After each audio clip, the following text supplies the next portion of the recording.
Hey guys, so I wanted to do an update 1 month into this current blast cycle, and I'll tell you the benefits and the side effects I've gotten. But first, I want to talk about the difficulties even getting the compounds that I wanted to do, the primary compound being Masteron. And I know that some of you are probably aware that there's a shortage of some steroid compounds, particularly Masteron and Primobolan, and that's due to what I believe, what I've heard anyway through the grapevine, is that China pharmaceutical companies are stopped manufacturing certain compounds, certain steroids, because it's been made illegal by the Chinese government. Now, before they were able to, from what I understand, manufacture certain steroids, well, all steroids essentially, for the purpose of exporting them, right? They're not for the purpose of selling within China. Now, I think they even changed rules on that with, of course, it being China, very severe punishment in doing so.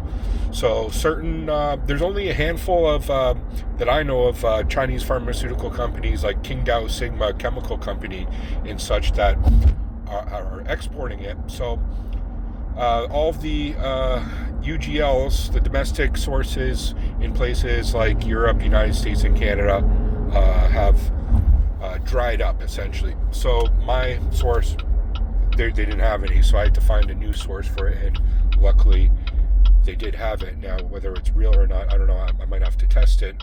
But regardless, I got my hands on some. So I'm continuing with, I wanted to start with that, but I'm continuing with what I'm always, I have done for the last year, and that is testosterone at around 400, 500, Masteron around the same amount, and NPP around 300. And it was really quite remarkable how I started at the beginning of September, and within a week, I noticed a major difference. And people around me noticed a difference. My wife noticed it. I had just random people saying, look how jacked I was. My boss, I went for a meeting with my boss, just had coffee with him, and he's like, wow, you're looking really fit, man. I'm like, yeah, I'm in the gym, a few times a week, doing boxing and things. But it's funny that, as soon as you start on it again, within a week or two, you're getting compliments, and as well the results in the gym. Within 1 to 2 weeks, I was at like 80% of what I was before, and now a month into it, I'm like pretty much 100%. Now, the one thing that I'm kind of an idiot is my training frequency in the last 2 weeks hasn't been the greatest, because I am training boxing, and I'm allocating a lot of my days to that, so my actual gym training days haven't been as much, but I need to change that, because otherwise it's just a waste. Although that being said, I was at the gym today and was crushing weight like pretty good, so that's good. And overall, feeling great. Energy levels are great. But again, it comes, and I believe this is the NPP. Although it could be the higher testosterone, it could just be all of the factors contributing, all of the things like a cumulative effect. Is there has been slight anxiety with it, but again, it's just slight. Although that means you're just quicker to be like on edge. I think that's what it comes down to, which I think can be a good thing too. I think it's okay to have a bit of an edge, like a bit of a drive and a bit of a thing to like stand up for yourself, or like to raise your voice if need be and whatnot.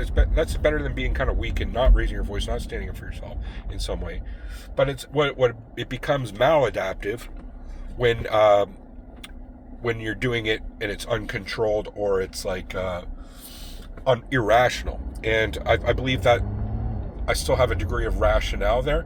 That being said, my wife and my parents a few times have kind of pushed my buttons a bit, and I didn't feel great at all. Although I think it was kind of warranted, though. I think it was justified. So that I was upset. I think there was good reason for me to be upset. So I'll stick with that.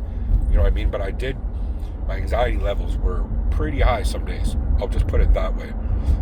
So you gotta be careful. You gotta be mindful. You have to have that mindfulness always there, because if you don't have that, or if you already got a quick fuse, or you're, say, doing other substances, like you're getting drunk all the time or something, and you're losing you don't have as much of a self-control, well, I think that could get you in trouble.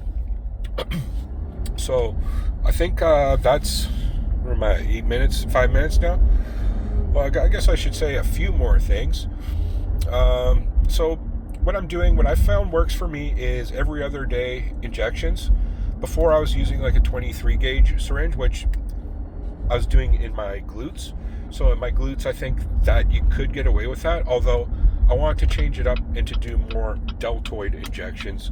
So I switched to a 25. And to be honest, I think you even go less than that, like 27 might even be more ideal, or even doing insulin syringe, I think, is the most ideal for not getting the trauma. But it's a bit more difficult, because it's like, the carrier oil is like kind of like a thicker, like it's almost like molasses, trying to squeeze that through a small syringe. So I don't mind a little bit of a bigger syringe, to be honest. Obviously not too big, but like 25 gauge works for me in the delt. I've been doing that now. But I think, and rotating even between that and my glutes some days, I want to stick to my delts just for this particular cycle primarily, and because before I would only do glutes, so I wanted to give my glutes a bit of a rest. That being said, I think it's a good idea to change up injection sites, just for that major fact that you are going to through repeated trauma, essentially, the stabbing yourself, harpooning yourself, that there could be a buildup of scar tissue, right? So you gotta be careful with that. What else should I say about?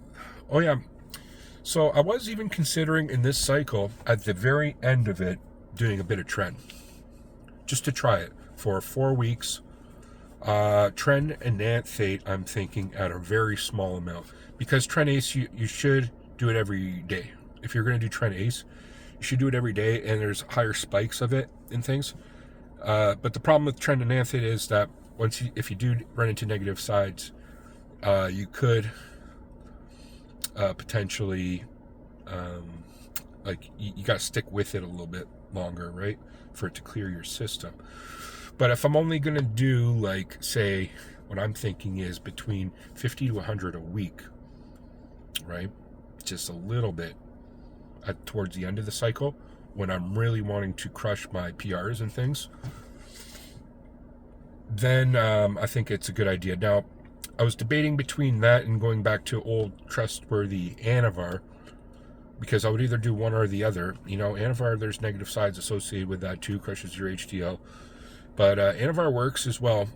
But I wanted to try something different. I wanted to just try, at that last little bit, that last home stretch, do something that's going to take me up a solid notch to hit my PRs, and to really make this cycle, to add a little oomph, extra something to this cycle.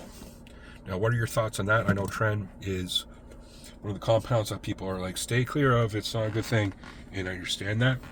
Although I wanted to try it, and I want to try it in just a microdose kind of amount. Nothing that's like, not that it's going to be a predominant compound, and it's just going to be something that takes it up a notch, if that makes sense. So that's what I'm at now as far as things go. Although if I'm getting anxiety now on what I'm doing now, I can only imagine if maybe the Tren might actually contribute to a lot more negative anxiety. So yeah, I got to be careful with that. Maybe I'll reconsider it. I'm just rolling around things in my mind that I'm thinking about doing. The other option is Anadrol. Maybe that's a better option. I'll just do some A-bombs before I work out for the pre-workout effect and such. But we'll see. What do you guys think? Should I do Anavar, Anadrol, or Tren in the last 4 weeks of my cycle? Let me know in the comments below. Thank you for watching. Like always, peace.